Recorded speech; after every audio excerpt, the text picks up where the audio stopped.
또 저희를 불러주시고 또 저희에게 사명을 주신 주님께 감사드립니다. 오늘 또한 귀한 메시지를 통해서 참 우리가 마지막 때 신부로 단장할 것과 또 주님을 맞이할 준비들을 잘 할 수 있도록 주님 도와주시옵소서.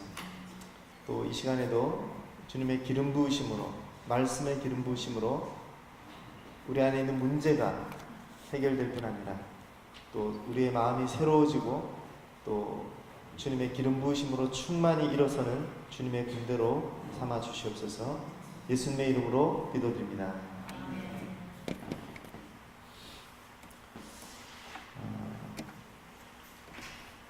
오늘 메시지의 주제는 마지막 때와 교회의 데스티니 이렇게 되어 있는데 좀 이제 두 가지 주제가 묶였습니다. 그래서 짧은 시간에 마지막 때도 얘기해야 되고 교회의 데스티니도 이렇게 연결을 시키게 되는데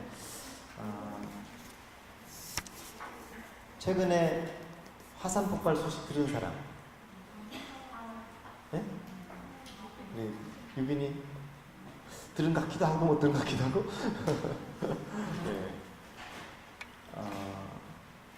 주님의 마지막 때 어떤 징조에 대해서 얘기할 때 지진이나 화산 이런 것들이 이제 이 땅에서 일어나는 일 중에 한 가지 사인입니다.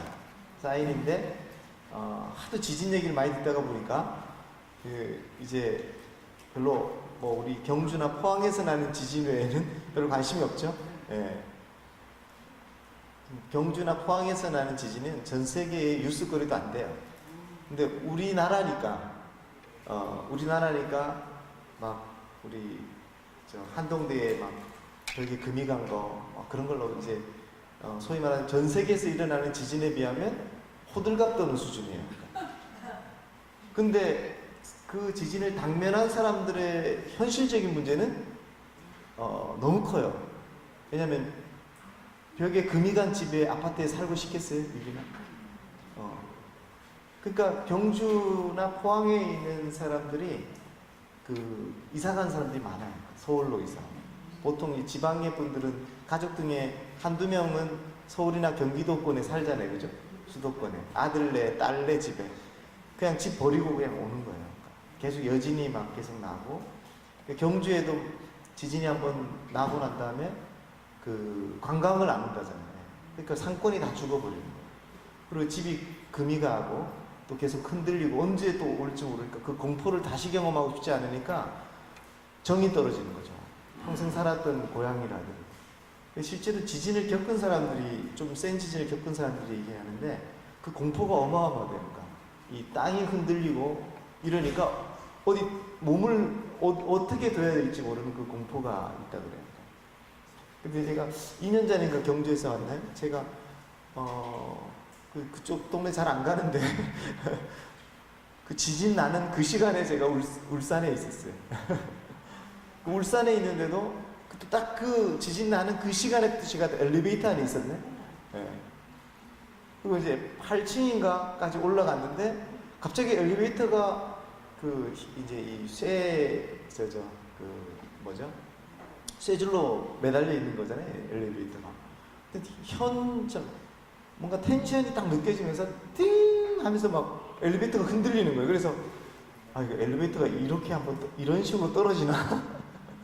엘리베이터가 휘청하면서 이 강철심 있죠. 그 소리가 띵 나면서 마치 문이 딱 열렸는데 한 4사람이 탔는데 막 내리기 급급한 거예요.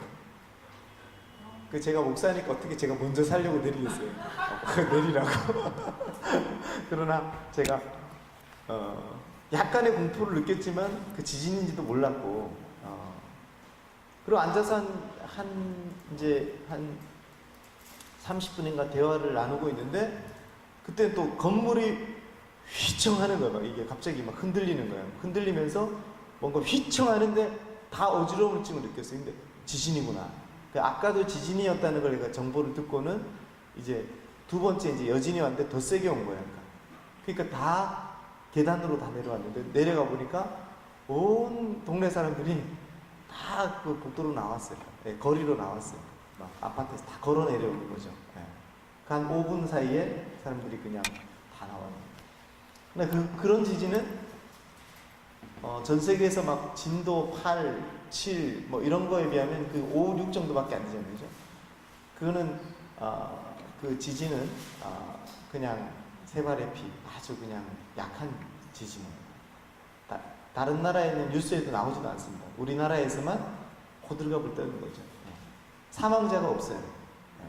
집, 가옥, 수십 채 부서지고 이런 거 아주 약한 지진에 불과한데, 이 지진이 1도 올라갈 때마다 그 강도가 6도, 7도 이렇게 올라갈 때마다 그 강도가 몇 배인 줄 아세요? 5도보다 6도, 6도보다 7도. 네? 100배라 그러시죠? 네. 1000배입니다. 네. 그러니까 강도 5와 6의 차이는 1000배의 차이가 있고, 또 6에서 7도의 차이가 7도가 되면 그게 또 1000배예요. 6도의 1000배. 그 7도에서 8도로 가면 어떻게 해요? 7도도 굉장히 강력한데 8도로 가면 그게 또 7도의 1000배예요. 그러니까 1도 올라가는 것이 한도 올라가는 것을 그렇게 책정을 해놓은 거예요. 그러니까 어떻게 이런 걸 기하급수라 그러죠. 그래프가 이렇게 됩니다. 그래서 6도에는 뭐 그렇게 크게 사람이 희생이 안 됐는데 7도에는 와장창, 8도에는 완전히 뭐 지도가 바뀌었다. 그 지형이 밑에서 그 틀어졌다 이럴 정도로 몇 미터 옮겨졌다. 동일본 대지진 때 그 판이 뭐 1m인가 2m 옮겨졌다 그러죠. 그 정도로. 그래서 이게 이 지진이 한도 올라갈수록 와 그냥 한 도시가 초토화될 수 있는, 마치 이렇게 핵폭탄이 터진 것처럼 그렇게 될 수 있는, 그게 몇 분 사이에? 3분에서 5분 사이에 그 3분, 5분 흔들고 나면 우리가 이렇게 100년 동안 건설해왔던 모든 것이 그냥 무너지고, 인도나 이런 데서도 큰 사원, 몇천 년 된 사원이 그냥 다 무너져가지고, 그런 지진이 났을 때는 속이 후련하죠. 그런 지진이 났을 때는.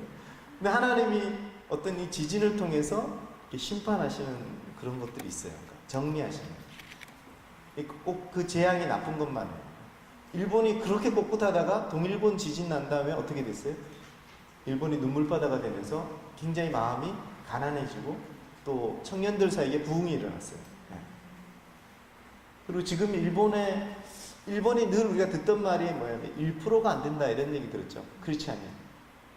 일본 인구가 1억 2천만이에요. 굉장히 많은 영혼이 정말 구원받아야 될 영혼이 1억이 넘는, 우리 남북한 합친 것보다 많아. 어떻게 나는 이거 섬나라에서 이렇게 인구가 이렇게 많이 일본을 작다고만 생각했는데 인구수만 봐도 엄청나게 큰 나라예요. 경제 규모만 큰 것이 아니라 굉장히 거기에 저는 일본을 한국이 나았다고 생각하는데 역사적으로. 그러니까 작은 집이 더 클 수가 있잖아요, 그죠? 자녀도 많고 작은 집이 우리가 큰 집이에요. 그러니까 우리가 일본을 경쟁 상대로 보기보다는 생각의 전환을 해서 마지막 때는 어떻게 해야 되냐면, 한국이 낳은 나라인데, 한국이 낳은 나라고 또 어떤 면에서 한국이 큰 집이고 거긴 작은 집인데, 이렇게 동생이 이렇게 컸잖아, 그죠? 축구도 굉장히 못하다가 꽤 잘하게 됐고 우리나라하고 견줄 만큼. 근데 경제는 우리나라보다 훨씬 더 컸고, 또 어떤 면에서 우리가 낳은 나라인데 쳐들어와서 우리가 식민지가 되는. 그러니까 그런 걸로 보면 우리가 막 열등감과 화가 나고 이런데, 좀 이렇게 역사적인 관점을 새롭게 해가지고 복음의 관점으로 또 우리가 영적으로는 권위가 있잖아요, 그죠? 그래서 하나님 먼저 부흥을 주셨고 일본을 섬기라고, 또 그 동생의 어떻게 하든 하극상, 그죠? 막 일어나서 어떻게 하든 이 섬나라에서 뭔가 이 대륙으로 진출하려고 하는 그런 꿈과 야망을 가지고 있는, 그런 걸 잘 우리가 사랑으로 보듬고 또 이해해주고 품으면 사실은 우리가 일본을 다룰 수가 있는 나라가 되는데, 우리가 오히려 막 이렇게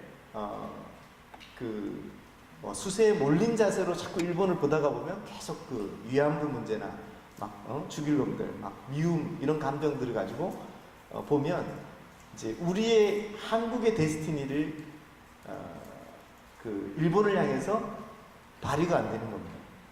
우리가 마음이라도 먼저 넓혀야 돼요. 인구수도 많고 우리를 지배했던 나라고 침략도 많이 했고 유빈아 그치? 일본이 불쌍해 우리가 불쌍해. 일본이 불쌍한 거예요. 왜냐하면 대다수 일본에 간 사람들이 한국에서 쫓겨난 사람들이에요. 왕조가 무너질 때 고구려 시대, 또 가야 시대, 또 백제도 후손도 많이 넘어갔어요. 일본에 가면 한국의 흔적들이 진짜 많이 있다고 그래요. 굉장히 많이 있고, 하여튼 제가 직접 그거 확인한 바는 아니지만 일본 천황도 그 자기가 한국 왕조의 후손이다라고 얘기한다잖아요. 일본 천황. 그럼 정신적인 지주 천황도 한국 후손이라면 한국에 가서 그쪽의 원주민들을 다스리고 한국의 왕조가 거기에 왕조를 세웠다고 보면 되는 겁니다. 그러니까 우리가 남이 아니고 가족이고 또 일본을 불쌍히 여겨야죠.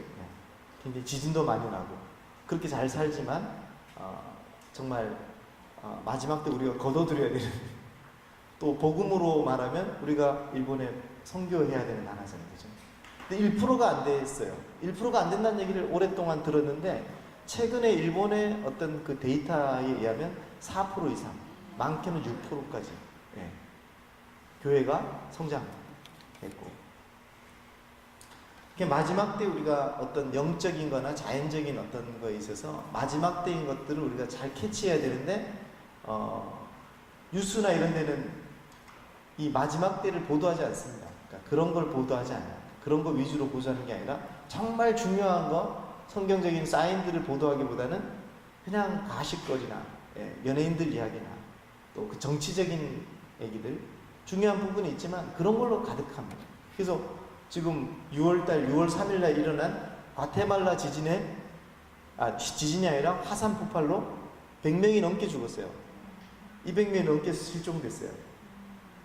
6,000m 이상 폭발해서 폭발한 게 6,000m 이상 올라갔어요. 그러니까 그 정도로 엄청난 폭발이고 구조대원들이 구조하다가 너무 공포에 질려서 구조를 멈추고 후퇴하는 상황이에요. 근데 신문 어디 한편에 나온다거나 뉴스에도 별로 9시 뉴스에는 거론거리가 아니에요. 우리는 경주 지진, 호들갑 떠는 수준의 지진으로는 그렇게 하죠. 그럼 우리가 전 세계를 봐야죠. 엔타임 현상은 한국에만 국한된 것이 아닙니다. 사실 이 마지막 때에 대한 일단 시간적 개념으로 먼저 본다면 우리 초대교회부터 마지막 때에는 굉장히 중요한 주제였어요. 초대교회라면 우리가 언제쯤 얘기해요? 2000년. 지금으로부터 2000년 전에 마지막 때가 교회의 핵심 메시지였고 항상 그 마지막 때에 대한 그 마인드, 마음을 가지고 살았단 말이에요. 그러면 뭐냐면 이 마지막 성경에서 강조하는 바는 뭐냐면 마지막 때는 지금 강조하라는 게 아니고 꼭 마지막 때만 지금 우리를 21세기만의 주제가 아니라 예수님이 부활 승천하시고 난 다음부터는 뭐냐면 마지막 때로 들어간 거예요. 그러니까 마지막 때.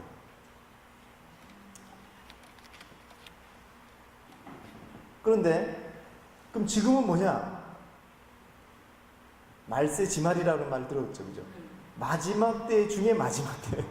마지막에서도 끝. 마지막 때에도 거의 끝장면에 와 있다. 이렇게 봅니다. 시간으로 보면 12시가 마지막이라면 11시 59분 정도로 지금 마지막 때에 와 있단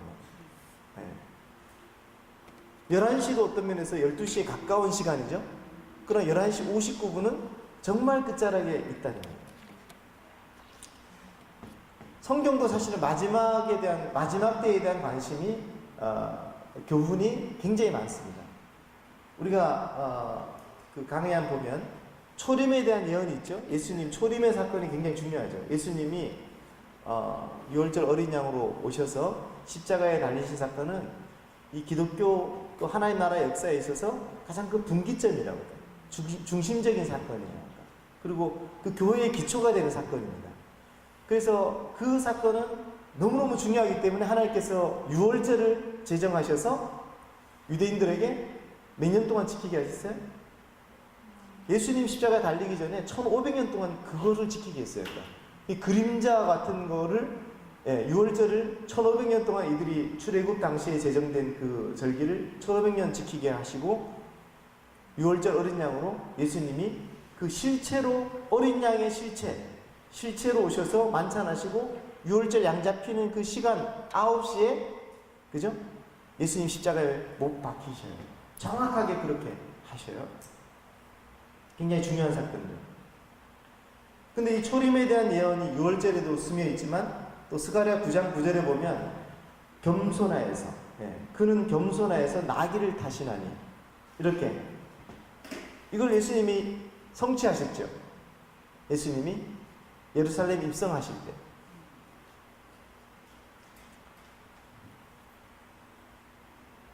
이스라엘의 가이 코헨이라는 분이 있어요.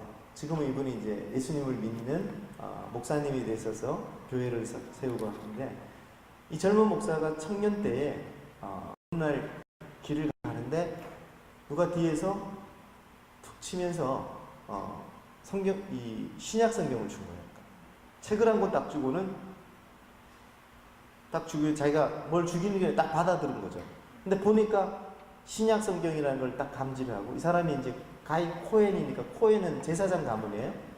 그 정통파 유대인들이 이 신약 성경을 얼마나 저주스럽게 여긴지 몰라요.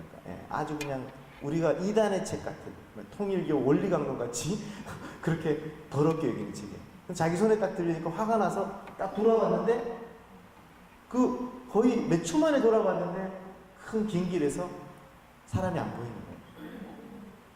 그래가지고 화가 나서 막 쳐다봤는데 사람이 없는 거예요. 주려고, 다시 주려고, 아니면 집어 던지려고 했는데, 기분이 나빴지만 그냥 들고 어쨌거나 한번 보자 하고 집으로 가져와서 자기 공방에서 이걸 딱 펼쳐서 보는데, 자기가 의문을 가졌던 이게 이제 이 구원자에 대한 메시지잖아요. 그죠? 예언이잖아요. 구원자가 어떻게 오느냐. 그는 공의로우시며 구원을 베푸시며 겸손하여 나귀 새끼를 타고 온다. 이렇게 되는데, 예전에 랍비한테 질문을 했는데, 에이, 나귀 새끼가 아니고 아마 그 차를 타고 들어올 거다. 나귀라는 단어하고 탈 것이라는 단어하고 거의 비슷한 발음이래요. 그래서 그냥 비유다. 이렇게 얘기해서, 이게 그냥 문자 그대로인 것 같은데 비유라고 그러냐. 자기가 충분히 그게 안 됐는데, 말씀을 펼쳐 딱 읽는데 신약성에 이런 말씀이 나와야 한다. 예수님께서 예루살렘에 2000년 전에 나귀 타고 입성을 한 거예요. 이 말씀 그대로 성취를 한 거예요. 그래서 그걸 딱 보는데 그때 성령님이 탁 조명하신 거예요. 이 친구를. 정통파 유대인을 딱 조명하셔가지고, 아, 이분이 오셨구나 2000년 전에. 이걸 깨달으면서 어떻게 했어요? 전율한 거죠. 와, 랍비들이 모르는 이게 신약 성경이 있구나. 그리고 이 기독교에 대해서 교회에 대해서 마음을 열고 신약 성경 읽기 시작하고. 그리고는 이 사람이 하는 말이, 그 자기가 천사가 나한테 성경책을 준 것 같다. 어떻게 그 사람이 그렇게 빨리 사라질 수 있냐. 받자마자 돌아봤는데 사람이 없는 거예요.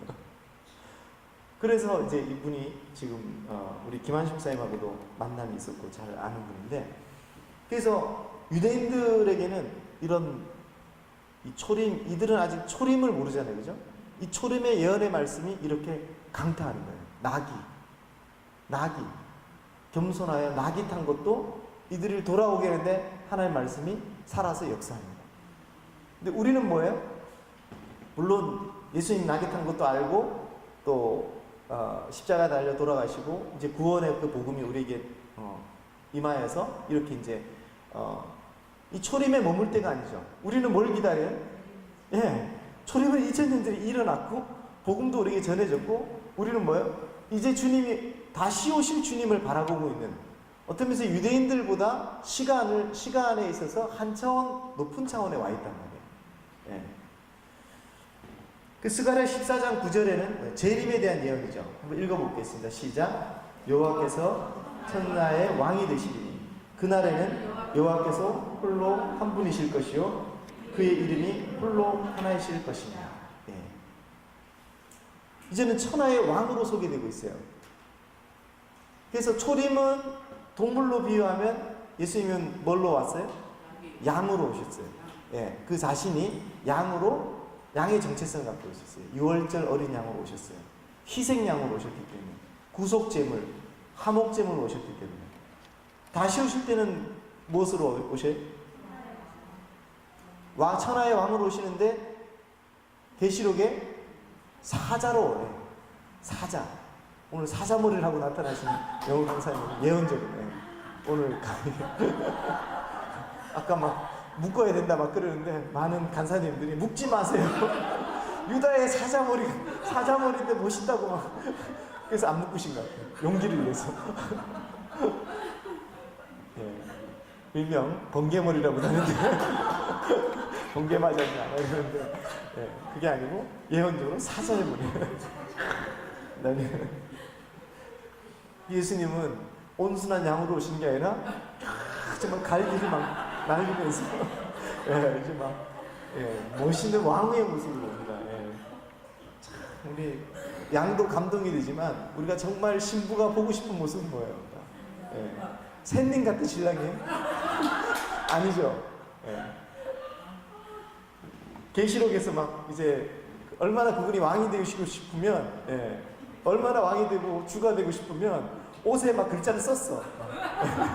만주의 주, 만하고 신랑이 막 오바로 붙여가지고 그거 잘 보이게, 잘 보이게 막 번쩍번쩍하게 아주 쇼를 하십니다. 이제 오실 때는 광채를 막 후각을 막 해가지고 또 막 겸손해야 이제는 겸손의 왕이 아니에요. 나는 영광의 왕이다. 이러면서 겸손은 2000년 전 얘기고 이제는 막 빛나. 이게 빛나는 왕의 왕이 빛진 왕이 아닙니다.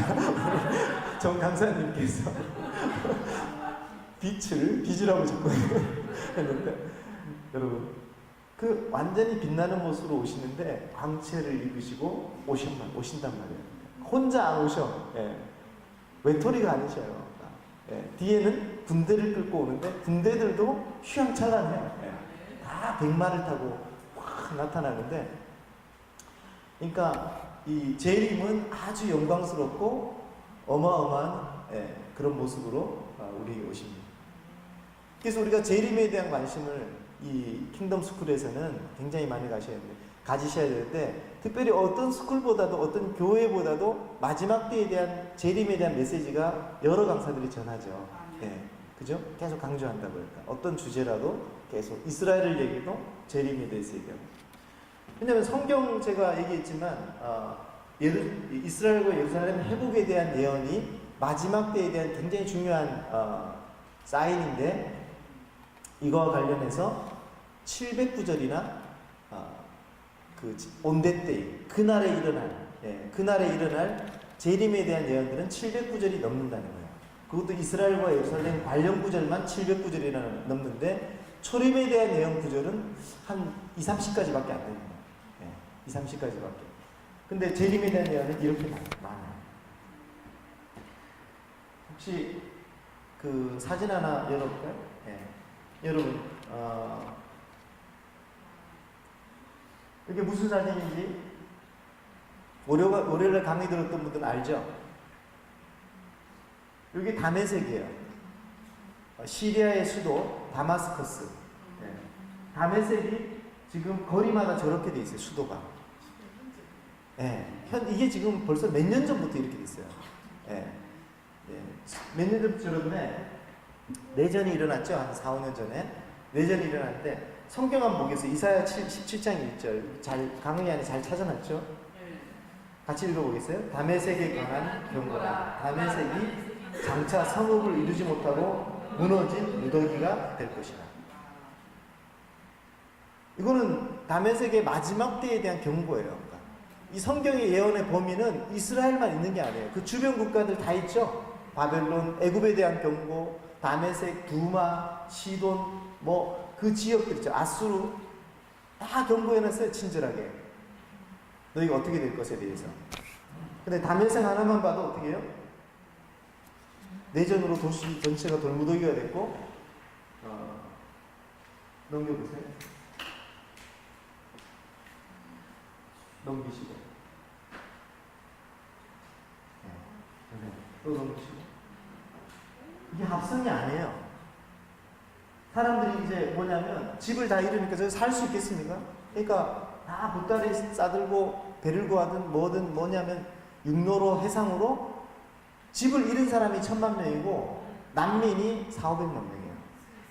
이미 그 유럽이나 그러니까 유럽의 나라들은 이 골머리를 앓는 게 뭐냐면 저 이 난민들 어떻게 할 것인가. 예. 이미 아프리카 난민들도 많은데 저 시리아 난민들이 대거 몇백만 명들이 그 경계선을 따라 막 나라 몇 개를 넘어서 독일까지 영국까지 그러니까 이 독일의 교회 가면 저 난민들이 거의 몇십 들어와 있어요. 몇 명 정도는 다 들어와 있어요.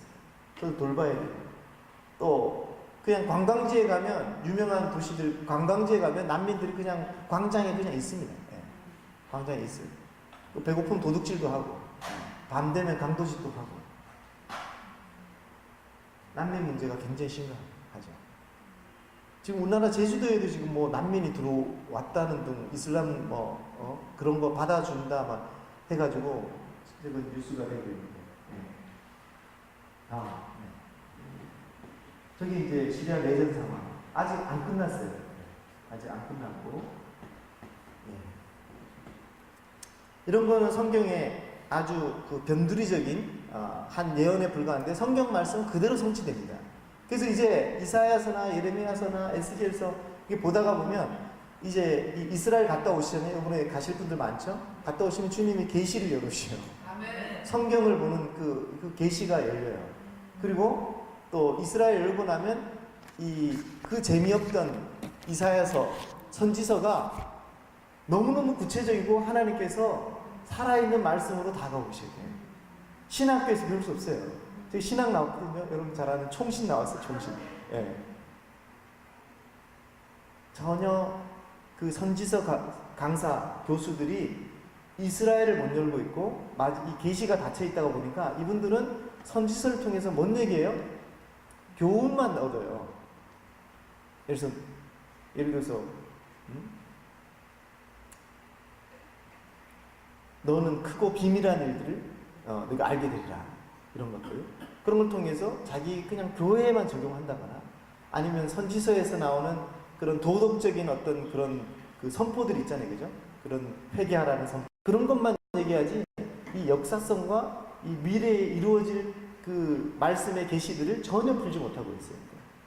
그래서 여기 이 스쿨에 여러분들 킹덤 스쿨에 오셔서 이거 하나 얻으면 신학교 3년 동안 다니는 사람들이 이 눈 감고 장님 코끼리 더듬고 있는 거를 선지서를 여러분 눈 뜨고 볼 수 있다는 거예요. 예. 코끼리의 형상을 볼 수가 있다는 거예요. 장님 눈 감고 코끼리 만지면 어떻게 됐어요? 꼬리 만지고 다리 만지고 이 느낌이 어떨까? 감고 있는 이 계시는 감고 있는 거하고 뜨고 있는 거하고는 이게 천지 차이예요. 소망하세요.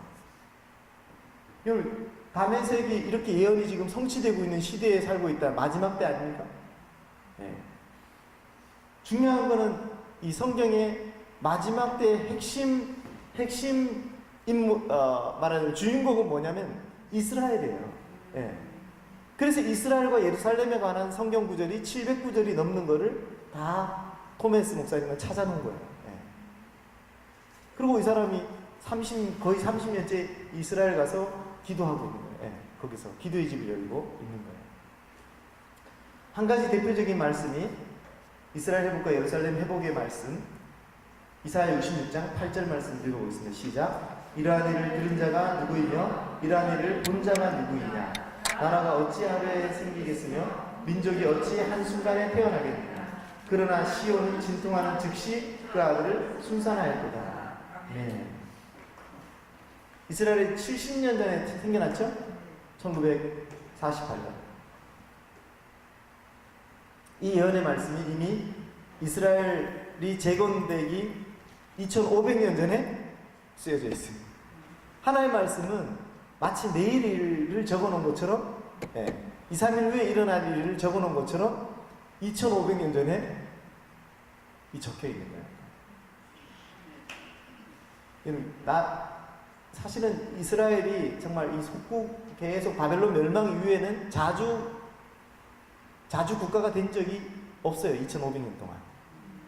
그래도 바벨론 시대에는 그 사람들이 우리나라 일제시대처럼 그래도 뭐 좀 잡혀가긴 했어도 좀 이렇게 살고 있었다고, 유대인들이. 그리고 예수님 시대에 헤롯 분봉왕이 있고 하지만 속국이긴 하지만 주권은 없어도 우리나라 일제시대처럼 그 터에 살고 있었단 말이에요. 그런데 어떻게 됐어요? 예수님의 그 예언이 70년에 AD 70년에 적중하면서 로마의 티투 장군이 와가지고 예루살렘 성을 완전히 좀 무너뜨렸어요. 성전을 돌 하나 돌 위에도 남지 않도록 정말 무너뜨렸어요. 금을 다 빼가면서 불태워가지고 여러분 예루살렘에서 100만 명이 학살됐어요. 예루살렘에서 100만 명이 그리고 살아있는 사람들은 잡아갔어요. 북이스라엘은 벌써 아수르에 멸망해서 막 잡혀갔죠. 그러니까 이스라엘이 계속 초토화되는 역사 속에서 나중에는 그쪽에 남은 자들은 정말 소위 말하자면 바보 같은 사람, 잡아갈 그런 것도 없는, 그냥 엉성한 사람들이 남아가지고 그냥 살고, 아랍 사람들이 살고, 그러면서 2000년 동안 그 땅에 유대인들이 거의 몇만 명 수준의 삶. 그러니까 한번 보세요. 완전히 뽑힌 거죠. 성경 그대로 너희가 율법을 무시하고 율법을 지키지 않고 나를 떠나면 하나님은 언젠가는 그거 다 너희들 뽑겠다. 그 땅에서 뽑아내겠다. 심으신 분이 하나님이기 때문에 뽑는 분도 하나님이시고, 이 얼마나 철저한지 몰라요. 그러니까 하나님의 이 말씀이 그런 예언이 무섭게 성취가 된 거죠. 하나님의 아내라고 불리는, 이 고멜과도 같이 이 음란한 짓을 하니까 그렇게. 근데 하나님 버리셨어요? 로마서에는 결코 그럴 수 없는, 하나님 버리지 않았다. 근데 그 말씀을 하고 난 다음에 정말 버린 것 같은 사건이 일어났어요. 유대인들이. AD 70년에 어떻게 됐어요? 완전히. 그래서 아마 AD 한 100년경에는 정말 하나님이 유대인들을 버리셨구나. 정말 저주를 받아가지고 버리셨구나. 교회가 점점 성장하면서 이방인들이 점점 더 많아지면서 어떻게 느끼기 시작했어요? 유대인들은 정말 하나님 버리셨고 그 사명이 교회로 넘어왔구나 라는 것들이 대체 신학이 싹이 트기 시작했을 거예요. 싹이 트다가 점점 콘스탄틴 황제의 그 로마가 다 이제 국교가 기독교가 되고 이러면서 전 유럽이 이방인들이 훨씬 더 많죠. 유대인들은 잘 안 믿어. 잘 안 믿어. 예수님을 잘 안 믿고 끊임없이 고집을 해요. 안식일과 이 코셔와 음식 정결법과 자기네 어떤 절기 이런 것들, 이들은 뭐냐면 이 토라가 생명이잖아요. 그죠? 하나님께 받은. 그러니까 거기에 머물러 있으니까 교회에서 볼 때는 여전히 저거 율법주의자들 저거 생명도 없는 거 저거 하면서 처음에는 불쌍해서 복음을 전하는데 나중에는 지쳐버린 거예요. 우리도 왜 복음 한 10년 전하면 포기할 때도 되잖아요. 남편, 부모님이라도 계속 강팍하게 굴면 어떻게? 우리 입에서 정말 지옥을 맛봐야지 저거. 그런 마음이 나올 정도로 유대인들이 그렇게 강팍하게 안 돌아왔어요. 그러니까 그렇게 우리가 존경하는 마틴 루터조차도 처음에는 복음을 전하고 유대인들도 복음을 전하려고 하다가 마틴 루터의 이 복음의 은혜가 있는 이 사람의 마음에도 뭐냐면 유대인들은 그냥 하나님이 저주로 정했나 보다. 그냥 우리가 이단을 말하자면 회심시키려고 안 하는 것처럼 그냥 포기해버리고 저들을 상종하지 말고 저들은 전염병과도 같으니까 어떻게 하든 저들을 멀리하고 이렇게 저주해버리는 거예요. 그러니까 그런 것들이 우리가 포기하니까 어떻게 해요? 마귀는 신나가지고 히틀러를 붙들고 어떻게 해요? 루터나 어거스틴 이런 그 신학을 근거로 저들은 멸절시켜야 된다라는 이 세상에서는 더 크게 이용해버리는 거죠. 우리가 어떤 면에서 사랑의 무한한 사랑을 포기해버리면 세상은 그때를 기다렸다가 그걸 잡고는 그 일을 해버리는 거죠. 굉장히 무서운 거예요. 지금도 우리가 분명하게 놓치지 말아야 되는 것이 이런 거예요. 이 이스라엘이 굉장히 시험거리예요. 그러니까 뉴스를 보면 계속 이스라엘이 가자지구를 공습한다, 폭격한다, 저들을 가난에 묶어두고 봉쇄했다. 못 나오겠다. 그러니까 완전히 감옥에 가다 놓고 군결 잡는 것처럼 계속 뉴스를 보더래요. 그리고 막 무차를 폭격한다. 그러니까 전 세계 인권단체들이 들고 일어나요. 이스라엘 대적해요. 대사관 앞에서 그걸 해요. 언론들이 그렇게 플레이를 하고, 또 아랍 언론들이 얘네들이 페이크 언론으로 아주 유명해요. 한 여성이 계속 시리아에도 나타나고 여기도 나타나고 막 하면서 계속, 그리고 연출을 합니다. 저런 폐허 사진에 한 5살짜리 빨간 구두를 탁 올려놔요. 빨간 모자가 탁 떨어져요. 그거 다 연출이에요. 여러분, 폭발하는데 그 빨간색이, 빨간 모자가 빨간색으로 그대로 있겠어요? 근데 사람들은 속아요. 네, 자녀를 가진 부모라면 다 가슴 아프죠. 전 세계에 자녀를 가진 부모가 거의 전부인데 자식을 잃은 부모가 얼마나 마음이 아프겠어요. 그러니까 이스라엘에 대해서 완전히 붕괴하게끔 이 사단적인 거짓말이 유대인들을 미워하게 한다는 거죠. 정상적으로 이거 자세히 들으면 유대인들이 억울해. 굉장히 억울해요. 네. 자, 이스라엘 국가가 세워진 거, 이러한 일을 들은 자가 누구며 이러한 일을 본 자가 누구냐? 그 당시에는 없어요. 이 말씀이 적혀질 때는 없어요. 역사상 없어요. 근데 지금은 우리가 들은 자고 우리가 본 자고 유대인들이 하나님이 이렇게 행하신 것을 듣고 보고 체험하고 있는 거죠. 그런 시대에 우리가 살고 있습니다. 예루살렘에 대한 내용도 있죠. 누가복음 21장 24절 시작. 그들이 칼날에 죽임을 당하며 모든 이방에 사로잡혀 가겠고 예루살렘은 이방인의 때가 차기까지 이방인들에게 밟히리라. 예루살렘도 굉장히 중요한 그 마지막 때에 우리가 계속 쳐다봐야 될 것이에요. 주목해야 될 것이에요. 최근에는 예루살렘의 미국 대사관이 옮겨지면서 이 역사상 처음 있는 일이죠. 70주년을 맞이해서. 이것은 뭐냐면 전 세계가 사실은 주목하라는 거예요. 하나님이 벌써 옮겨도 옮길 수 있는데 하나님께서 이 70주년에 맞춰서 이게 대사관이 옮겨진다. 예루살렘이 나의 수도다. 하나님 킹덤의 영원한 수도라고 하나님이 정해놓으셨어요. 시편 132편에는 내가 시온을 택하고 시온에 영원히 거주하기로 살기로 내가 작정하였다. 이 하나님의 의지죠. 하나님의 의지를 누가 꺾을 수 있어요? 하나님 스스로 그 의지를 발해서 내가 예루살렘을 택했다고요. 시온을 택했다. 시온은 예루살렘의 또 다른 이름입니다. 애칭이에요.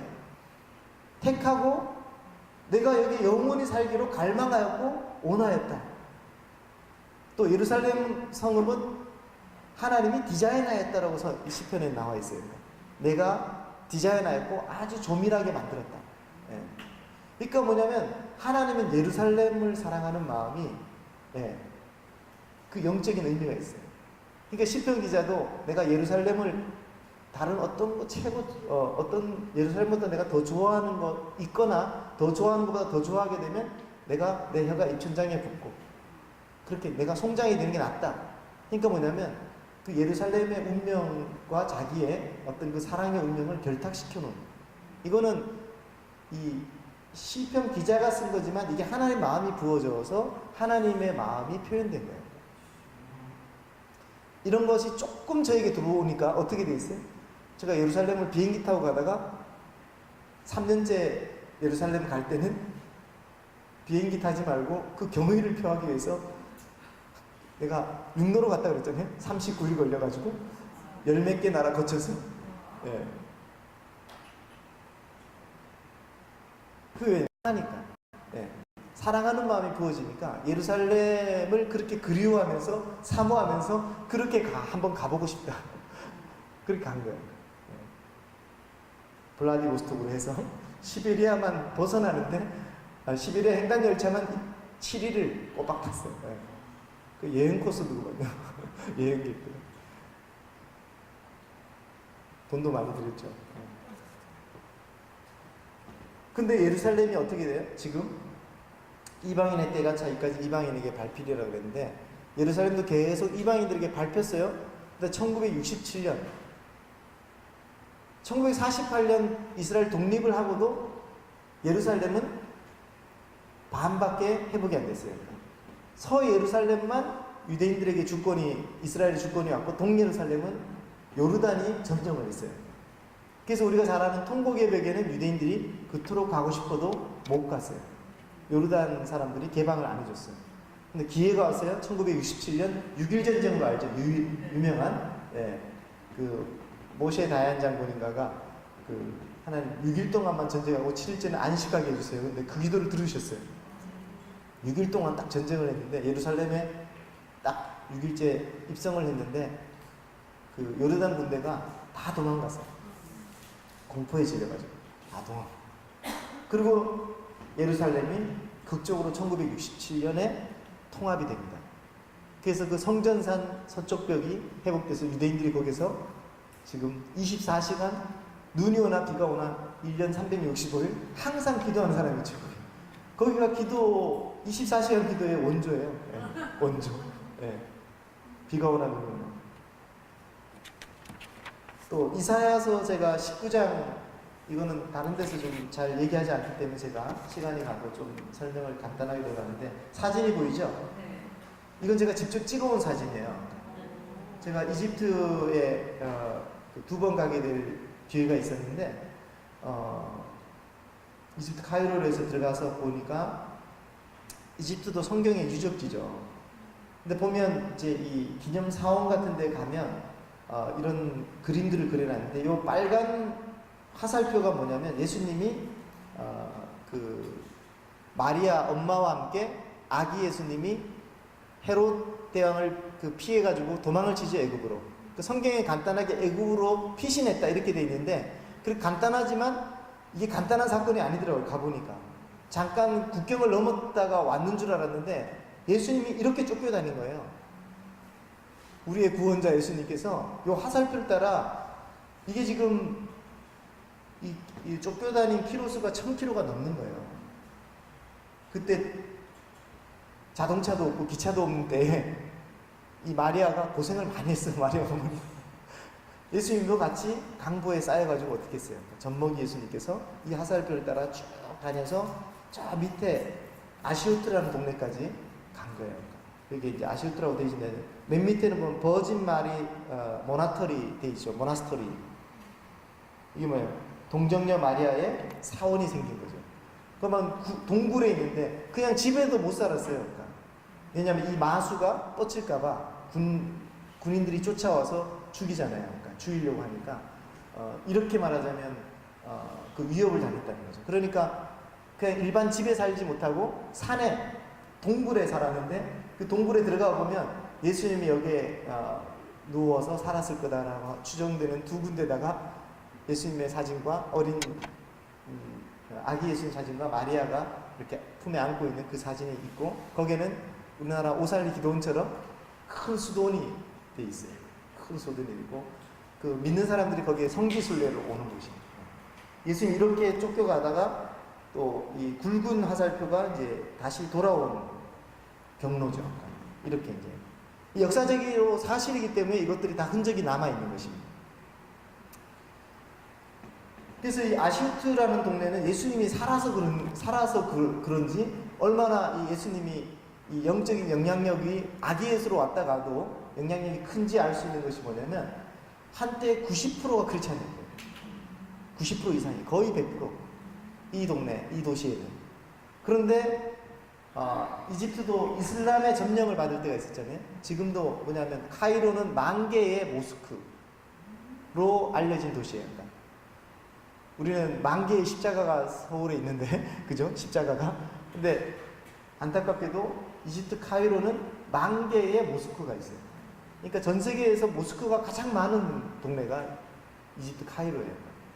근데 이 이집트에 이제 이슬람이 점령을 하면서 그 이슬람 군대가 여기서 막 아시우트에 와서 강제 개종하고 막 이슬람인들을 이주시키고 막 이러면서 지금은 그 90%를 유지 못해요. 그래도 여기에 믿는 사람이 꽤 많아요. 꽤 많고 이집트의 콥틱 기독교가 굉장히 강하죠. 굉장히 강하고 순교를 각오하고 굉장히 강합니다. 그래서 이 마지막 때에 하나님께서 이집트를 사용할 것에 대해서 이사야 19장에 말씀하고 있죠. 네. 그 내용이 이사야 19장에 요약해서 정리하면 애굽 땅에는 가나안 방을 말한다. 이 가나안 방은 히브리어예요. 히브리어를 말하고 만군의 여호와를 가리켜 맹세하는 다섯 성읍. 그 제가 이제 지금 추정되는 히에라폴리스, 와디나투룬이 사막의 수도사들이 수도를 닦던 사막입니다. 와디나투룬. 그다음에 알렉산드리아, 제일 북쪽에 있는 알렉산드리아, 아시우트, 아수안. 아수안은 아시우트보다 더 내려가 있는데 비행기 타고 1시간 더 내려가야 되는데 여기에는 예레미야가 여기까지 잡혀와요. 예. 예레미야서에 보면 그 예레미야와 바룩, 제 이름 바룩, 서기관 바룩이 여기까지 잡혀와서 여기 예레미야의 무덤이 있다라고 하는 곳입니다. 그래서 이 애굽 땅을 하나님께서 그냥 버려두지 않고 마지막 때에는 뭐냐면 애굽 땅 중앙에는 여호와를 위하는 제단이 세워진다. 하나님께서 치시고 고치고 이들을 여호와께로 돌아오게 하는데 지금 이집트가 하나님께로 돌아오는 시즌이에요. 이집트가. 그래서 게더링도 거기서 열리고 또 성경의 예언 그대로 내 백성 애굽이여 하나님께서 마지막 때 애굽을 이렇게 찾으신다. 하나님 얼마나 참 우리가 애굽하면 이 바로 왕이 생각이 나서 꼭 이렇게 악한 나라, 이스라엘이 괴롭힌 나라 이렇게 생각하지만 그건 너무 단편적인 관점이에요. 하나님께서는 애굽을 뭐냐면 이 출산하는 나라로 만드셨어요. 그래서 이스라엘이 민족이 형성이 어디서 되죠? 70명의 가족이 애굽으로 가서 거기서 처음에 호의를 받으면서 고센 땅을 받아가지고 호의를 받으면서 몇만 명으로 불어나요? 몇백만 명, 그죠? 최소한 300만 명 이상으로 그들이 번성하죠. 때가 참에 하나님 이제 근데 애굽을 하나님께서 이렇게 마지막 때는 축복하시고 아수르도 주님께서 버리지 않습니다. 내 손으로 지은 아수르요. 지금 시리아가 아수르라고 할 수 있는데 지금 시리아보다 아수르가 훨씬 범위가 큽니다. 터키도 포괄해요. 터키도 포괄하고 아수르도 주님께서 그러니까 이 중동 지역이죠. 아프리카 애굽 지역과 중동 지역을 하나님께서 어떻게 하신다? 지금 부르신다. 회복시킨다. 여러분 이란이 우리가 생각할 때 얼마나 정통 이슬람 교회, 그죠? 이란에서 교회가 생긴다. 선교사들이 5년 동안 한 명의 영접자를 얻기가 어려운 나라가 이란 같은 나라, 이란, 사우디. 근데 걱정하지 마세요. 이미 나타난 결과는 뭐냐면 이란 안에 교회의 부흥운동이 일어나서 지금 최소 300만에서 500만 명 정도가 크리스찬이라는 거예요. 이란에. 왜냐하면 언더그라운드에서 퍼져가는 거예요. 젊은이들이 그런 춤추는 나이트 이런 데 빌려가지고 예배를 드려요. 열정적으로. 그러니까 우리가 중동 지역이 복음화가 안 됐다고 해서 선교사들의 리포트만 자기 사역에 열매가 없는 거. 그런 거예요, 우리가. 그게 전부의 리포터가 아닙니다. 사우디 또 이란 이런 데서 이미 밑으로는 복음이 퍼져가지고 이란의 선교사들도 인정을 해야 합니다. 그냥 우리가 한 게 아니라 선교사들이 선교에서의 열매가 아니고 이제는 마지막 때는 미시오데이 하나님의 선교, 하나님 스스로가 선교하신대요. 하나님이 선교사만 고생시키는 게 아니에요. 우리가 100만 명 하지만 하나님은 100만 명 이상의 선교를 하십니다. 이렇게 하나님께서 지금 마지막 때 돌아오게 하는데 제가 월요일 강의에서는 얘기를 못했는데 우간다 가기 전이라 갔다 온 후라 우간다 얘기를 하면 우간다에 제가 요번에 갔을 때 갈 때마다 가는 곳이 뭐냐면 빅토리아 호수에 있는 나일강의 근원이라는 곳에 가요. The Fountain of Nile. 이거는 20세기 초반에 그 영국의 어떤 그 탐험가가 도대체 이 나일강이 이렇게 긴데 이 어디서부터 이게 근원이 있는지 흘러오는지 계속 이 사람이 강을 따라 내려와가지고 결국은 그 근원지를 찾았어요. 놀라운 거죠. 그래서 이 나일강이 이제 이 두 갈래가 있는데, 화이트 나일은 저쪽에 이제 그 이디오피아로 흐릅니다. 블루 라인은 우간다로까지 흘러요. 여러 개 나라를 거쳐가지고 우간다로까지 흐르는데, 우간다에 그 근원이 있어요. 근데 이 근원을 찾았는데 보니까 아주 놀라운 것이 뭐냐면, 빅토리아 호수에서 그 고여서 나일강으로 흘러 나오는 물이 있겠죠. 그런데 한 40% 정도인가가 이 땅에서 솟는 물이에요. 그 가보면 이제 그걸 이제 확인하러 가보면, 이제 배 타고 가보면 거기서 이제 물이 올라오는 게 느껴지죠. 이렇게 물이 퍼지는 거죠. 쫙 올라와서 퍼지는 그걸 이제 사진 찍고 촬영하고 하는데, 뭐냐면 이게 그 근원이 거기에 있다는 거예요. 그래서 우간다도 보면 이 해산하는 나라, 나라를 출산하는 나라, 이런 나라. 그래서 보면 이 기도가 정말 이 구로하는 기도를 해요. 그러니까 이 그냥 성도들과 모든 기도자들이 그냥 기도하면 막 비가 와도 비를 다 맞으면서 그냥 몇 시간씩, 그냥 기본 몇 시간씩 기도하고, 점심 때는 점심을 안 먹고 그냥 무릎 꿇고 흙에 앉아가지고 기도하고 계속 구로하는 기도, 이런 기도를 하는데, 그래서 이 나일강을 따라서 이렇게 지금 그 6,000km예요. 그 강 길이가 굽이굽이 흐르는 6,000km의 강. 그러니까 전 세계 제일 긴 강이 나일강이에요. 그러면서 다 먹여 살리죠. 이 물이 먹여 살리잖아요. 그러니까 한 30개 나라가 뭐냐면 이사야 19에 속해 있는 나라다.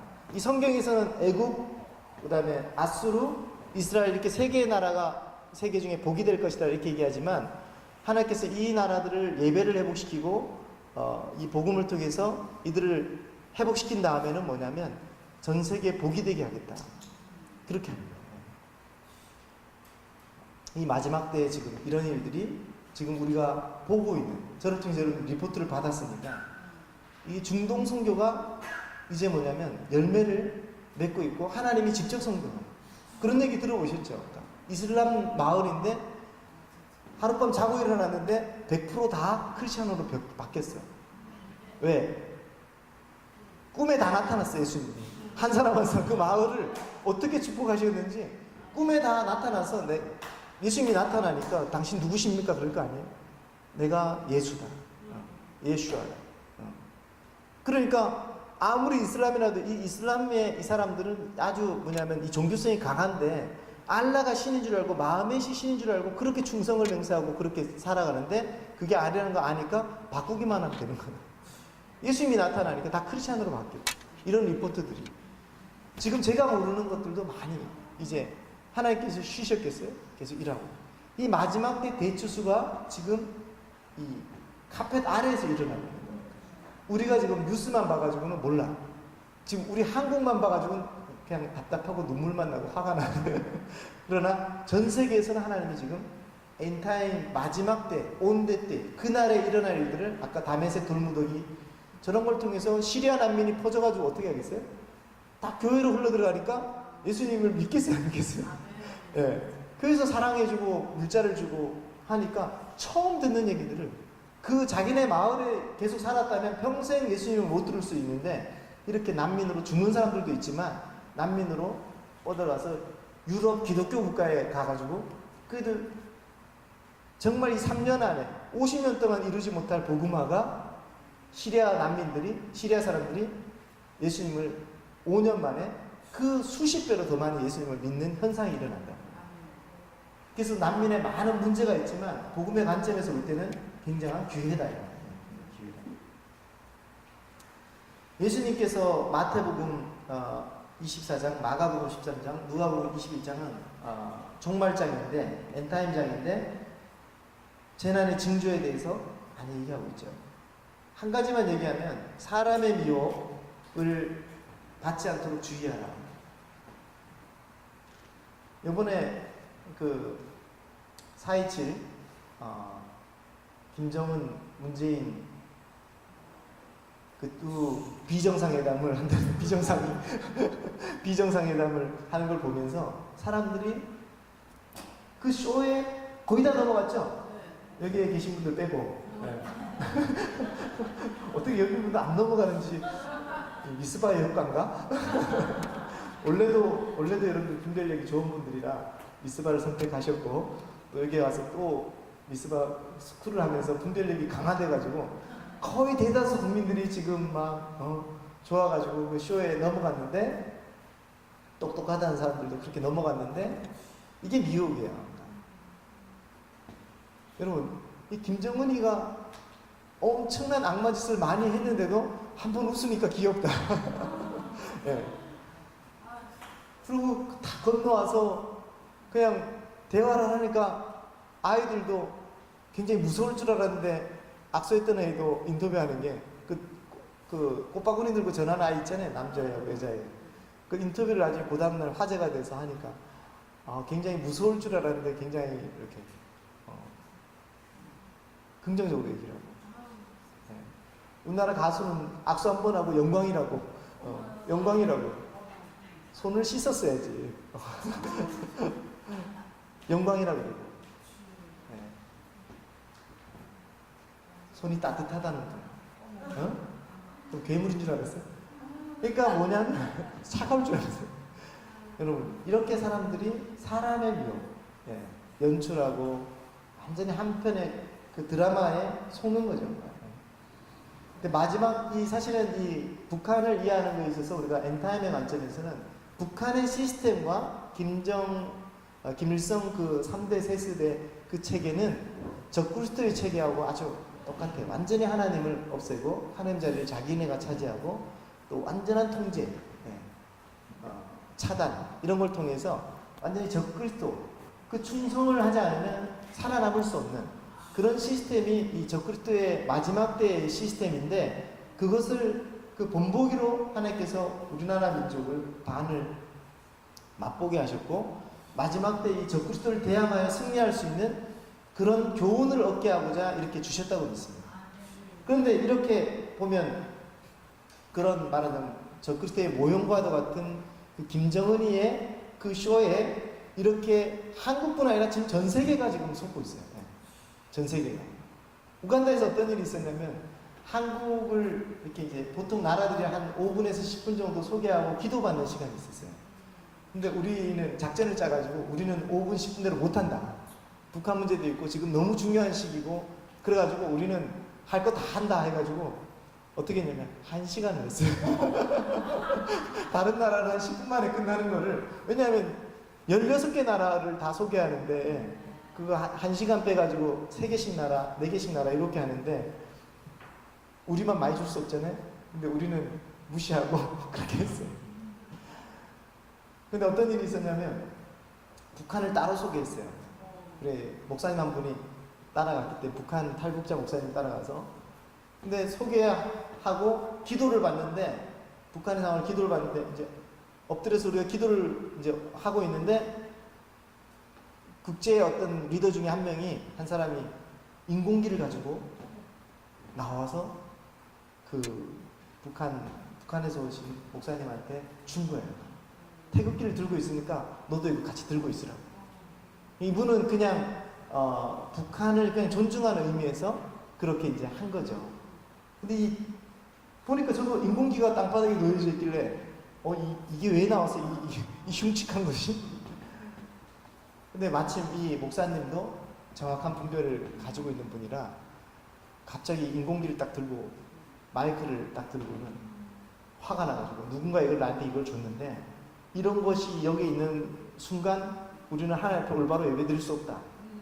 그리고 북한은 나라도 아니고 처음부터 나라도 아니고 존재할 가치도 없고 존중할 가치도 없고 그렇게 하면서 나는 이것을 찢을 것이다. 그래가지고 그 현장에서 찢었어요. 찢고 던져버렸습니다. 그랬더니 그것을 사람들이 이제 제대로 알아듣고 우간다 중보자가 그 찢어진 인공기 나를 달래. 자기를 주면 안 되겠냐. 왜 그러냐니까 나도 찢으면서 기도할 거야. 나도 찢으면서 기도하려고 그럽니다. 그래서 이게 반동한 난 그 인공기가 이제 그 우간다 형제의 중보자의 손에 들어가서 갈기갈기 이제 그걸 생각하니까 얼마나 기쁜지.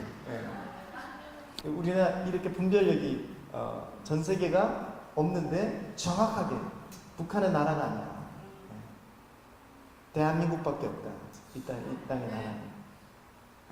그래서 이 마지막 때 우리가 적그리스도의 미혹을 받게 되는데 계속 이게 참 안타까운 게 종교다원주의. 예.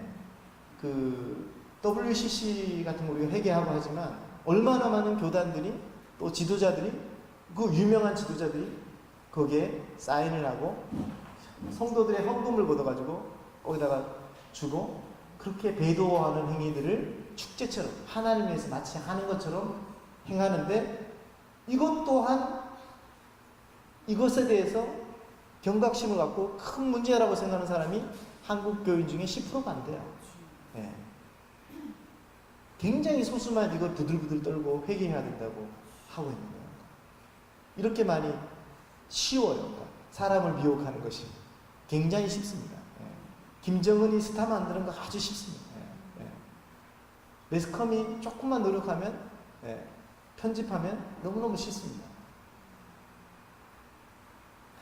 지금 싱가포르에서는 우리나라에서는 그렇게 잘 말하자면 그 카메라 앵글과 모든 걸 잘 잡아줬는데 싱가포르에서는 그런 대우는 안 할 것 같으니까 어쩌면 김정은의 말실수라든가 이런 것들이 전 세계에 보도가 될 수 있고 크게 자충수가 될 수도 있습니다. 예, 김정은에 떨고 있대요. 그러니까 자기가 떠난 사이에 평양에서 쿠데타가 일어나면 어떻게 하나. 굉장히 지금 불안한 사람이 김정은이에요. 그러니까. 예, 김정은. 그래서 하나님이 어떻게 하실지 기대가 됩니다. 그러나 우리가 진짜 그 경계를 삼아야 될 것은 이 사람의 미혹입니다. 예, 사람의 미혹.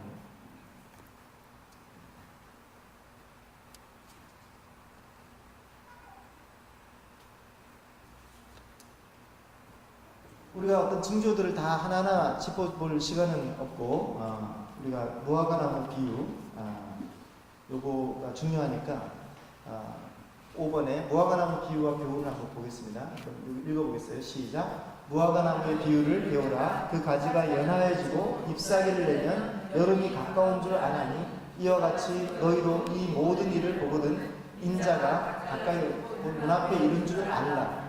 내가 진실로 너희에게 말하노니 이 세대가 지나가기 전에 이 일이 다 일어난다. 천지는 없어지어 있을지언정 내 말은 없어지지 아니하리라.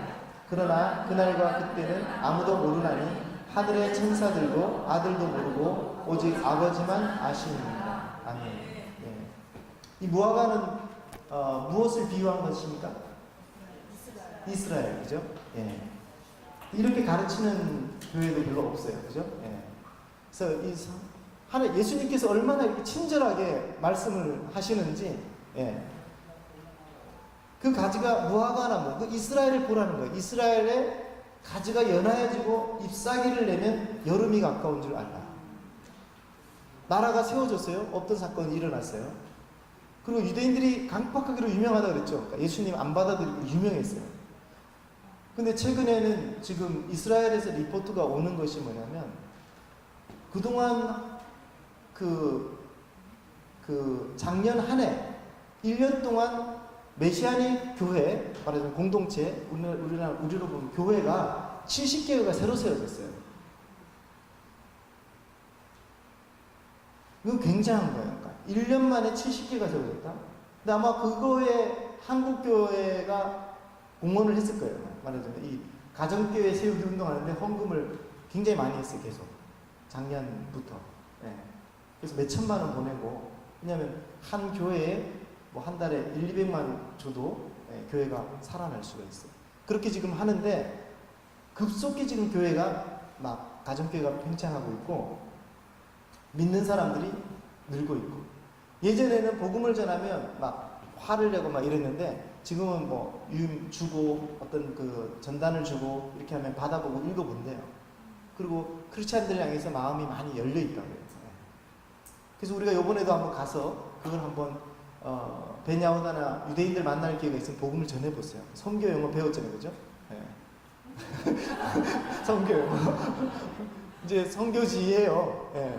이스라엘을 선교지로 생각 안 하는 사람들 있어요? 이스라엘도 선교지입니다. 그래서 이제 뭐냐면 이게 연화해진 거죠. 예. 또 여름이 이러면 잎사귀를 낸다. 열매가 지금 맺어지려고 지금 잎사귀를 내고 있단 말이에요. 그럼 여름이 가까운 줄 알라. 그러면 이 여름은 뭐냐?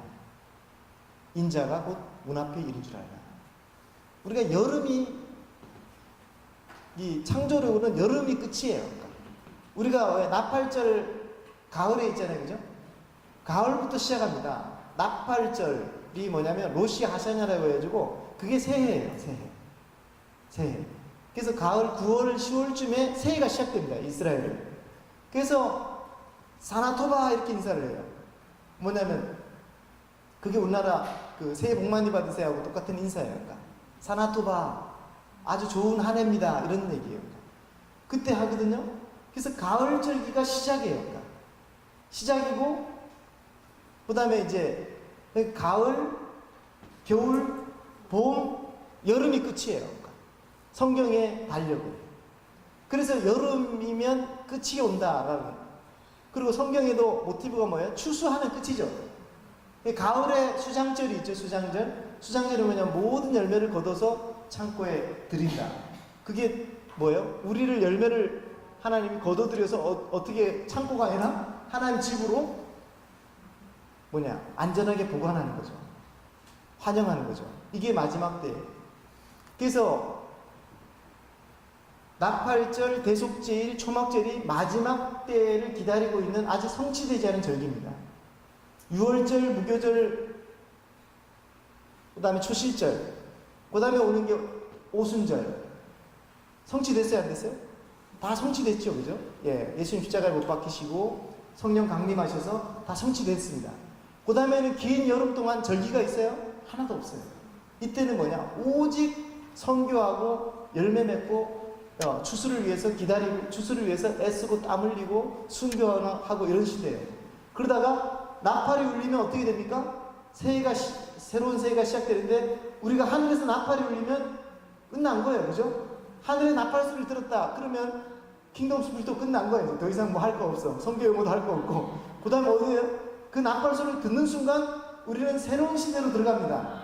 우리의 몸은 변화돼요. 공중에서 주님을 만납니다. 그게 나팔절이에요. 그게 성취가 안 됐어요. 나팔절. 그래서 주님이 힌트를 주셨어요. 내가 나팔절에 올게. 가을에 올게. 주님의 재림은 가을에 오시는 겁니다. 가을에 완성이 됩니다. 주님의 재림이 완성되고 대속제일과 초막절은 영원히 주님과 함께 사는 걸 의미하는 날입니다. 그래서 생각지 않은 날, 알지 못하는 시간에 온다. 준비하고 있어라. 준비하고 있어라. 네. 준비되었느냐. 네. 그럼 교회가 이 마지막 때의 이 교회는 데스티니가 준비되는 거예요. 오늘 신부, 우리 개인적으로는 오늘 너 하나뿐이로구나. 신부가 되는 거예요. 정말 주님밖에 남는 게 없는 그런 마음의 상태. 예, 그런 삶. 오직 주님밖에 없습니다. 이게 교회의 데스티니죠. 근데 우리 교회가 지금 왜 이렇게 힘이 없고 이렇게 혼돈의 상황에 와 있는가? 그것은 여러 가지를 붙들고 있어서 그래요. 주님도 좋고 구원도 좋고 성공도 좋고 돈도 좋고 나의 야망도 성취해야 되고 정말 주님 한 분만으로 만족하는 그런 신부단장한 마음이 없기 때문에 마음이 두 갈래로 나눠져 있기 때문에 세상과 주님을 동시에 추구하고 이러면 이건 준비가 아니죠. 하나님은 이 바람난 여자를 좋아하지 않아요. 우리 누구도 어떤 신랑도 바람난 여자를 좋아하는 사람은 없을 거예요. 딴 남자를 품고 있는. 그러니까 우리가 신앙에 있어서 순결과 정조는 그거라는 거예요. 제가 뭐 마음에서 섬긴 거 아닌데요. 석가모니를 섬긴 게 아닌데요. 물론 그렇게 하는 사람은 별로 없죠. 그러나 돈을 섬기는 사람은 많아요. 자기 성공을 섬기는 사람은 많아요. 자기 우상을 섬기는 사람이 많아요. 목사들도 왜 자기 존경을 우상으로 삼는다면 하나님보다 이 목회 환경, 활동을 통해서 자기 이름과 자기 명예를 추구할 수가 있는 거예요. 그거는 하나님이 보실 때는 신부의 사역이 아니에요. 큰 사역을 할 수가 있어요. 능력이 있어가지고. 하나님 받은 은사도 있고, 또 재능도 있고, 경험도 있고, 말발도 있고, 성경도 많이 알아서, 또 사람 다룰 줄도 알죠. 예. 이 사람은 돈으로 땡기고, 이 사람은 인정해줘서 땡기고, 이 사람은 경쟁시켜서 컨트롤하고. 왜? 성도들의 수준도 나를 인정해주는 리더 없나? 그런 거에 따라서 나도 목사나 나도 좀 인정받는 사람으로 뭔가 나도 뭐 해. 다 사람들이 뭐냐면 그게 있어요. 자기 욕구가. 그러니까 우상들의 집합이 돼가지고 사역을 해나가니까 하나님이 오실 때는 이렇게 깨끗하고 하나님이 뭔가 흠양할 만한 게 없어. 근데 이름은 하나님의 이름으로 하고 말끝마다 예수님 얘기하고 타이틀은 교회야. 근데 신부의 교회는 아니야. 하나님 보실 때 신부는 아니야. 근데 뭔가 많이 해요. 프로그램도 돌아가고 뭐 행사도 많이 하고. 예. 제가 어제 하여튼 어떤 분을 만났는데 막 자기네 교회가 막 답답해가지고 막 시대가 이런데 막 교회에서 윷놀이하고 막 이래가지고 그래가지고 지금 얘기가 아니라 작년 얘기라고 막 너무 막 자기는 애 끌고 막 기도하러 에스더 쫓아다니고 막 여기저기 쫓아다니고 하는데 교회는 그러고 있으니까 한마디 했나 봐요. 아 지금 나라가 이런데 우리가 윷놀이하고 있을 그 얘기를 목사님이 듣더니 또 그거에 대한 변론을 메시지 시간에 하더라고요. 윷놀이 하는 이유는 다 예수님 잘 믿으려고 하는 거라고 이렇게. 여러분 근데 다행히 그분이 지금 1년 지나서 문재인이 공산화를 하려는 알고 지금은 담임 목사님 이렇게 목회자들이 늦게 깨어나고 있어요. 그러니까 깨어나고는 있다고 지금. 근데 우리가 정말 정신을 차려야 되는 것이 뭐냐면 우리가 예수님의 이름으로 하고 기독교의 어떤 타이틀로 하고 모든 활동들이 정말 어떤 동기로 하느냐. 내가 어떤 동기로 헌금을 하고 내가 어떤 동기로 지금 봉사를 하고 살고 있느냐. 그 신부의 마음을 정말 가지고 있느냐. 정말 세상에 속하지 않은 이 세상과 나는 상관이 없다. 내가 세상에 있는 이유는 내가 하나님의 뜻을 이 땅에 실현시키려고 다시 내가 하늘에서 파송받은 선교사다. 어떤 여기 선교기관이 나를 파송하지 않아서 이미 우리가 본질적으로 뭐냐요? 예수님이 우리를 파송한 겁니다. 우리가 그리스도인이 되었다는 것은 뭐냐면 이미 세상에 대해서 죽고 세상에 속하지 않고 세상에 살지만 세상에 속하지 않고 이미 뭐냐면 하늘에 갔다가 다시 내려온 사람이에요. 근데 파송돼서 내려온 사람이 이 세상에서 뭐 어떻게든 뭐 해보려고 막 정체성을 잃어버린 거죠. 정체성을 잃어버린 거예요. 내가 여기서 막 그렇게 예전에 살았다면 이제는 세상과 나는 강고도 없고 오직 구속한 주만 보이도다. 이런 마음으로 그냥 돈 보기를 돌보듯이 돈은 귀중한 거예요. 그것은 하나님 뜻대로 그냥 유통이에요. 유통. 내 통장에 있는 내게 아니에요. 그냥 유통하는 거예요. 유통. 하나님 어디에 쓸까요? 언제 쓸까요? 어디로 쓸까요? 누구를 도울까요? 얼마를 쓸까요? 그렇게 우리가 돈에 대해서 그냥 관리자, 청지기. 내가 집을 사도 그게 내 집이 아니에요. 네. 집을 사도 내 집이 아니에요. 그럼 어떻게 해요? 누구와 함께 살까요? 떠나란 떠나는 거예요. 미련 없이. 팔란 팔고 뭐가 부동산 시세가 어떻네, 오르네 마르네 이런 걸 따지는 것이 아닙니다. 이 집이 좋은데 어쩐데 이런 인간적인 그런 것이 우리를 땅에다가 붙들어 맨다.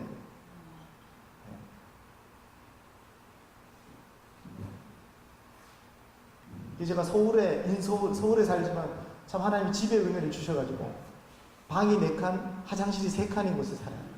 물론 자녀도 많아서 넓은 집에 살기 합당하지만 장모님이 살다가 이사를 가셔가지고 방 한 칸이 비어서 거기에 이제 우리 딸 방을 마련했다가 최근에 제주 게더링 갔다가 탈북자 한 분을 만났어요. 근데 이분을 우리 집에 초대해서 식사를 하는데 이분이 서울에 있어야 될 필요가 있는 거예요. 그래서 이분도 우리가 말 꺼내기도 무섭게 여기 살면 되겠네 이러시고 이 방에 살면 되겠네. 그래서 우리도 임자가 나타났구나. 임자가 나타났구나. 또 우리 통일하는데 통일이 뭐 국가적인 통일도 중요하지만 우리의 삶의 통일도 중요하잖아요. 가정과 가정이 우리가 딸 하나가 있고 가끔 미스바 오시는 분인데 그래서 저희 집에 지금 몇 달째 살고 있어요. 얼마나 좋은지 몰라. 이분의 아이들도 돌봐주시고 설거지도 해주시고 그러면서 우리는 이미 통일을 이루었다. 우리는 통일됐다. 통일된 가정을 통일 이미 맞이하고 경험하고 있는 거예요. 그러니까 왜? 그 방이 내 소유고 우리 집만 살아야 된다고 주장을 하지 않고 그냥 하나님의 때에 하나님이 누군가 보내서 이분이다라고 하면 그냥 내어드리고 살면 되는 거예요. 그러면 더 큰 축복이 되는 것이죠. 이번에 이스라엘도 같이 가게 될 거예요. 많이 교제하세요. 통일을 이루세요. 북한 친구 없잖아. 그지? 북한 이모 없잖아. 유지가. 같이 북한 얘기도 듣고. 그게 통일 교육이죠. 근데 우리가 마지막 때 정말 주님께서 계속 강조하시는 것은 준비하고 깨어있으라는 거예요.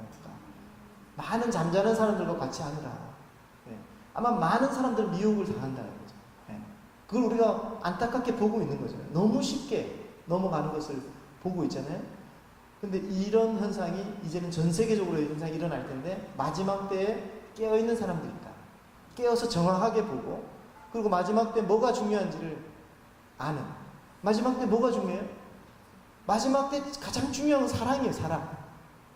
모든 것들이 이제 시스템이나 모든 것들 내가 의존하던 것들이 다치고 할 때 사랑이 없으면 우리가 살아갈 수 없는 때가 옵니다. 근데 마지막 때 사람들은 너무 불안하고 그러니까 돈을 붙들 거예요. 그러니까 돈을 붙드는데 돈이 순식간에 종이 조각으로 날아가 버립니다. 돈이. 점점 그런 것들을 경험해요. 정말. 근데 사랑은 순식간에 날아갈 수 있어요? 없어요? 끈적한 거예요. 그럼 목에 칼이 들어와도 진정한 사랑은 목에 칼이 들어와도 변치 않아요. 주님을 향한 사랑, 성도를 향한 사랑. 배신하지 않잖아. 진정한 사랑. 대신 죽으면 죽지. 대신 죽으면 죽지.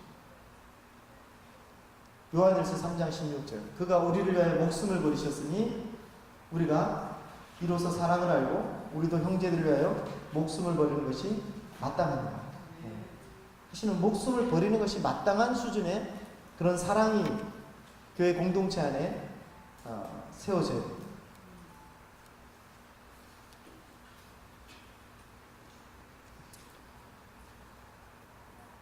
제가 이 교회 데스티니에 대해서 우간다 갔다 와서 하나 더 붙였는데 그것이 예수의 증인으로서의 교회입니다. 증인. 사도행전 1장 8절 말씀 외우시죠? 한번 외워보겠습니다. 시작. 오직 성령이 너희에게 임하시면 너희가 권능을 받고 예루살렘과 온 유대와 사마리아와 땅끝까지 이르러 내 증인이 되리라 하십니다. 이 마지막 때는 우리 요한계시록의 그 7교회의 공통된 메시지가 뭐예요? 이기라는 거예요. 이기라. 왜냐하면 지금 정말 우리가 축구 경기도 이기는 게 쉽지 않고 권투를 해도 이기는 게 쉽지 않고 정말 왜냐하면 그쪽에도 안 죽으려고 안 지려고 최선을 다하고 원수 마귀도 최선을 다한다니까요. 지금 아주 최선을 다하고 있어요. 최선을 다하고 우리도 뭐냐면 이기려면 최선을 다해서 싸워야 되는데 아주 열심을 내고 싸우지 않으면 이기기가 어려워요. 넉넉고 있으면 집니다. 혼을 빼갑니다. 혼을 빼가. 그래서 우리가 깨어있어 기도하고 이기려고 지금 뭔가 우리 믿음을 강화시키고 준비시키라고 이렇게 훈련을 받고 있는 겁니다. 근데 예수님께서 제자들에게 증인이 되는 권능을 얘기하신 거니까. 제자들이 그전에도 권능이 있었어요. 그죠? 예. 병든 자를 고치고 귀신을 쫓고 이런 권능들이 있었습니다. 한번 맛을 봤어요. 예수님하고 같이 있을 때도. 그런데 뭐 예루살렘에 기다리면서 오순절날 임하는 권능이 뭐길래 주님 기다리라고 하셨는가. 근데 정말 이 예루살렘에 임하여서 오순절 권능을 받고 난 다음에 이들의 권능이 이전 권능과 달랐어요. 뭐냐면 12사도가 다 순교하는 그런 권능을 받은 거예요. 더 이상 도망가지 않아. 나 그리스도인이라 아니라고 부인하지 않아요. 몇 년 전에 그 시리아 해변에서 콥틱 기독교인들이 목베임을 당했죠. 20몇 명이. 예. 21명인가 23명인가인데 21명이라 잡고 최근에 이런 내용들이 또 그 정보가 오는 거예요. 그 중에 한 명은 그리스도인이 아니었다는 거예요. 순교당한 사람 중에 그리스도인이 아니었다. 아니었다는 게 뭐냐면 아니었는데 왜 순교당했나 이 사람이. 이 사람은 뭔가 뭐 가이든지 어쩐지 같이 그 그룹에 있다가 잡혔어요. 잡혔는데 이 20명이 다 예수님을 부인하지 않고 순교를 각오하고 하는 이 모습에 이 사람이 감동을 한 거예요. 이 사람은 그냥 무슬림이었어요. 예수 믿는 사람이 아니었는데, 근데 이 사람이 옆에 있다가 감화를 받고 나도 이 사람들하고 같이 죽겠다. 이 사람들이 믿는 예수님이 정말 메시아라는 게 자기가 믿어진다. 그러면서 자기는 거기서 살아갈 수가 있었어요. 그냥. 그래서 마지막 한 사람은 나는 원래 그리스도인이 아니었고, 그러면 살아날 수가 있고, 나중에 예수 믿으면 돼. 근데 이 사람이 그 현장에서 예수님을 구주로 고백하고, 나는 그리스도인이 되었다. 원래 그리스도인이 아니었는데, 마지막에는 그리스도인으로서 그리스도인이 되자 순교당했다는 거예요. 야, 이런 놀라운 권능이 임한 거예요. 근데 많은 마지막 때 교회 교인들이 어떻게 해요? 어떤 권능도 있고 은사도 있고 헌신도 하지만 딱 너 직장 잃을래? 동성애 문제, 또 몸 문제, 이런 거 정부에 반대 발언하지 마, 이런 압박이 들어올 때 제가 보니까 우리나라 한국교회 어른들이 신뢰가 안 돼. 솔직히. 예. 막 조창기도에 가서 막 4,000명이 모여가지고 아부하고, 예. 문비어천가 부르고 있고, 이런 분들이 뭐 좀 뭐 하면 이제 세무사찰 들어옵니다 그러면 항복하고, 돈 때문에 항복하고, 돈 때문에 항복하는 것은 돈을 목숨과도 같이 여긴다는 거죠. 예.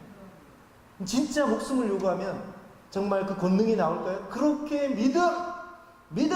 믿습니까? 하던 분들이 이 순교의 권능이 있을까요?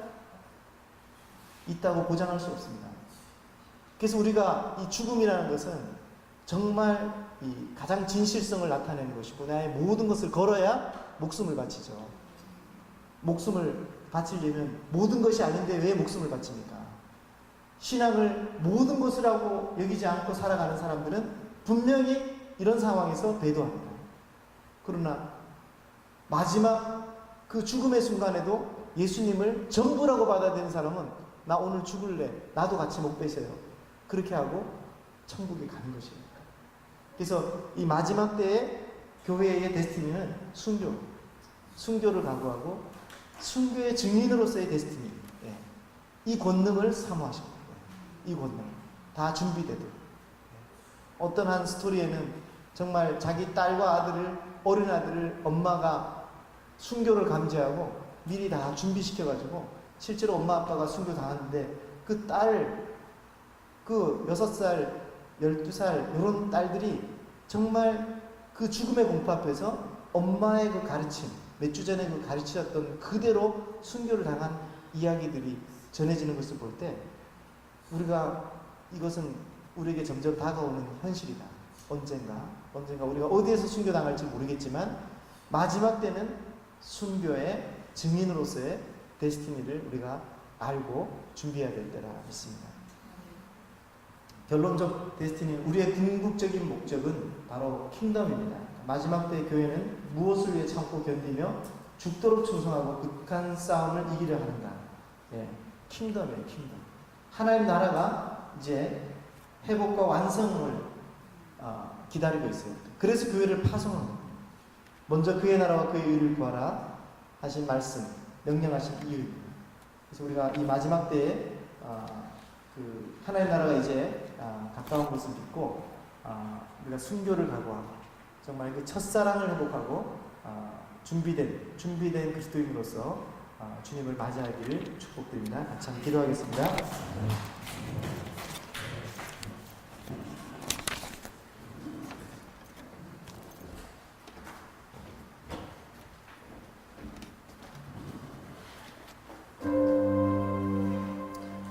주님, 우리를 잠자는 자들이 되지 않게 하여 주옵소서. 깨어있게 하여 주옵소서. 생활의 염려와 또 그런 방탕함으로, 술 취함으로 너희 마음이 둔화해질까 두려워하라고 말씀하신 우리의 일상생활들, 많은 일들, 우리를 잠자게 만드는 것들, 마음이 둔하게 하는 것들로부터 우리를 건져주시고 주님의 음성을 듣고 마지막 때 교회에 하시는 성령의 음성을 듣고 주님, 우리가 깨어나게 하여 주시옵소서. 주님, 우리가 주님의 음성을 듣고 매일매일 매순간 주님 행하게 하여 주시옵소서. 같이 한번 기도하겠습니다. 주님,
마지막 때에 교회의 가장 아름다운 충성을 보길 원하십니다. 가장 아름다운 그 헌신의 모습을 보길 원하십니다. 교회가 가장 순결하게 단장된 신부의 모습으로 서 있기를 원하십니다. 우리가 초대교회로 돌이킬 뿐 아니라 가장 영광스러운 모습으로 교회가 회복됨을 위해서 기도해야 될 것입니다. 특별히 한국교회의 데스티니를 위해서 기도하면 좋겠습니다. 주님께서 한국교회에 기대하시는 모습은 바로 신부의 모습입니다.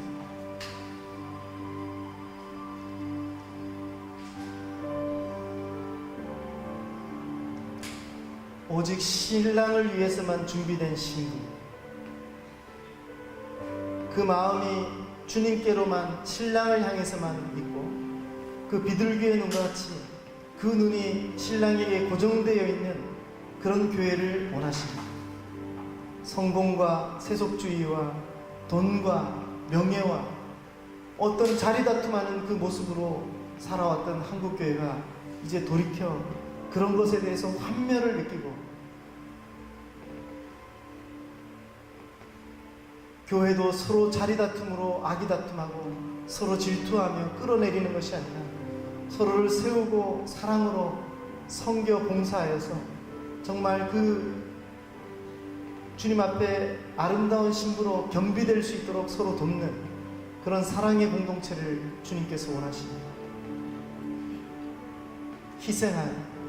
희생을 즐거이 기쁨으로 할 수 있는 교회. 우리 한국교회가 바로 그렇게 세워지는 것을 위해서 이 시간 기도합시다. 우리가 한국교회가 돌이켜 주님의 그 데스티니의 자리로 돌아오지 않는다면 한국에 소망이 없습니다. 주님, 우리가 그렇게 돌아가길 원합니다. 여호와께로 돌아가서 참으로 신랑만을 바라보며 순결한 마음으로 주님을 섬기는 모든 것을 주님 앞에 드리고 정말 킹덤을 세우는 일에 모든 것을 헌신하는 그런 교회가 되게 하여 주시옵소서. 기도하겠습니다. 주님,